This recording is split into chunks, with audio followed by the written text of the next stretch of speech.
I would wear sunglasses every day to cover up my eyebrows because I was so insecure with myself. Because it's just such a big deal to this society to have hairs in between your eyes. Like, it's just crazy. So can you just talk about how you're feeling right now? I'm in a new city in London, and I'm feeling definitely on my own a bit, and definitely nervous. Just sitting here is something that I used to watch people do, and this is like the fullest circle that I could have ever ventured on. I grew up in Maryland. I was always judged, and most people they say oh, it was probably your eyebrows. It had nothing to do with my eyebrows. It was always my style. I was the outcast of all outcasts in high school. I never had a group of friends. That made me really close to my brother, my mom, and my dad. My dad, he's a refugee from Cyprus, so everything overnight was taken away from him like this. And he's really taught me that if there's anything that you should do in life is don't be afraid of change. Because me moving here, I was so scared to leave my family. He said to me, if you don't try, you will never know what could happen.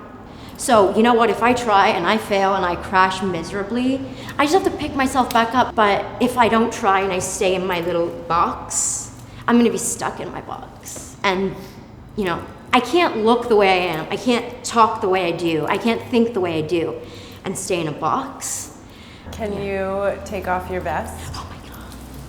Can you say what your style says about you? My style is freedom. My style was the thing that got me through the hardest times of my life because it was mine. And no matter what people were saying about it, it never changed the way I felt about it. And my brother said to me once, Sophia, you can't look this way and not expect people to react differently. And that's just, it's the same with my eyebrows too. People always say to me, do you care about the stares? Of course I do. People stare at me all the time, but they stared at me my whole life. Can you talk a little bit about what assumptions you think people make about you based on how you look? Mm-hmm. The first assumption is, I've always gotten this, she's just doing it for attention. Another big assumption about me is that I'm confident all the time. I went through a phase where I would wear sunglasses every day to cover up my eyebrows. I would walk with my head down because I was so insecure with myself. I would be in my house that day and looking in the mirror and saying, this looks really cool. I used to love it. And then as soon as I would hit the real world, it was all wrong. And that was crazy to me because I could change like that, love myself and then hate myself because of everyone else. Because it's just such a big deal to this society to have hairs in between your eyes. It's just crazy. As a little girl, I had the thickest unibrow ever. It was a blonde unibrow. And it eventually graduated to a dark brown unibrow. Cyprus is in the Middle East. We're very hairy people. I happen to be a blonde, hairy person. I remember my brother used to always compare our arm hair and everything. And he'd be like, oh, you're so much hairier than me, but you just can't see it. It was so stigmatized in my culture. I knew people who, when they were literally 12 years old, would get their eyebrows waxed in Cyprus. And definitely wasn't accepted in Maryland either. My mom has really long, thick eyebrows, and my dad just has really bushy eyebrows. Growing up, my mom was like, don't you dare touch your eyebrows. I don't care what anyone else is doing, do not touch them. That was also at the age where my mom's eyebrows were the thickest they'd ever been. And my ideal beauty came from my mom. I'm not the sort of person that's I've boycotted tweezers. It's just the way that I like for it to look. And I think that's just the same with everything in my life. If I like the way it looks, I will damn well do it. I remember on and off having a unibrow. It wasn't every single day, oh my God, there's a hair coming in, I need to get it out. It wasn't like that at all. But I did see a lot of that pressure for people that I grew up with when I left my eyebrows. They weren't really that sort of noticeable at the time because they weren't really thick, but they were a unibrow. And then they became thicker and thicker, and I think as the thicker they got, I loved them more. But then that's when I got a bit more criticism. I get stared at every single day by people. I get a lot of hate online, a lot of hate. I used to get more hate. If there's a mean comment, I almost have a whole family or army of people who are willing to not attack the person, but just challenge what this person is saying. Someone would say, please pluck your eyebrows. And the response will be from someone, why does she have to? instead of, F off or get lost, you're a loser. It's just, why does she have to? And the person usually comes back and explains why. We're told, just do this. When you're a certain age, you have to just do this. When it starts happening, just do it. But then you just say, why? It's amazing how you haven't let the stares or the people that are negative make you question yourself. Has there ever been a questioning? And my most recent relationship that ended, I was so codependent on him. I relied on him to validate me. And I'm not someone who will just crumble. But when I have that extra leg to stand on in a relationship, that's when I suddenly just, I don't even need to stand on my own. You can just hold me and we'll get through it together. And that's where I messed up, because the one time that those comments hit me the hardest was when I had to have someone else carrying me through it. When you're at the end and you're so used to someone carrying you and they just drop you because you're not used to walking anymore, you have to then just crawl and walk yourself back up to life. And this was my first ever proper breakup, and it hit me. And you know what? It hit me in a good way because it made me wake up. I used to love, when I would be in an Uber ride or something, just a really long car ride or something. My favorite thing was looking at the clouds. And I loved drawing. Drawing was the thing that got me through high school. I lost all those passions when I got into a relationship. I lost all of them. I stopped looking at the clouds. I was sad more than I was happy.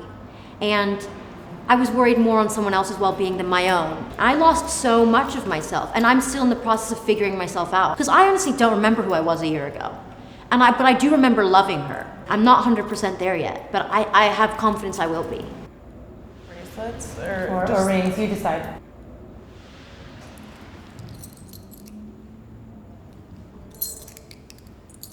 Taking away my identity. Don't even get me started on my earrings. Did you ever face insecurities about whether a guy would be attracted to you because of the conditioning around the eyebrow thing? I remember saying, I won't be able to find someone again that accepts me. And I remember out of insecurity, genuinely convincing myself that I will not meet someone because of my eyebrows.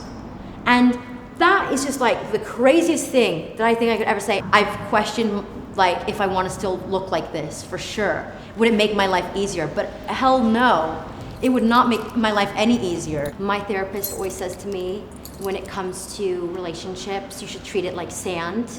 If you squeeze onto it too tightly, it'll just slip through your fingers, because that's sort of what happens when you squeeze sand. But if you just cup it really gently, it stays in your hand. For me, I'm used to going and getting something. I'll take a million no's because I know there'll be a yes at some point. But when you're dealing with someone else, you can't always grip, because it's about you, but it's also about them. I wanted to get back together with my ex-boyfriend so badly. And I would always say, why? I want to get back together. I want to. And he would say to me, I have a lot of things that I need to work on. It's not all about you. And that was so hard for me to accept that, because I'm the sort of person, if someone's needs help, I want to be there. But their boundary is set where they're saying, I want to be able to help myself. I don't need your help this time. And that rejection of wanting to help someone, it hits me so hard, because that's all I've ever wanted to do. Even now, knowing that there's little girls, there's their moms message me on Instagram saying that I was just talking to their doctor the other day about getting my daughter's unibrow lasered off. She's 11. And they say, but I saw your pictures and you've made me change my mind. I want her to make that decision for herself. Just knowing that I'm helping that little girl, that is so, you know what we said about validation and I don't need it? I clearly need it. I need the validation of knowing that what I'm doing is worthwhile.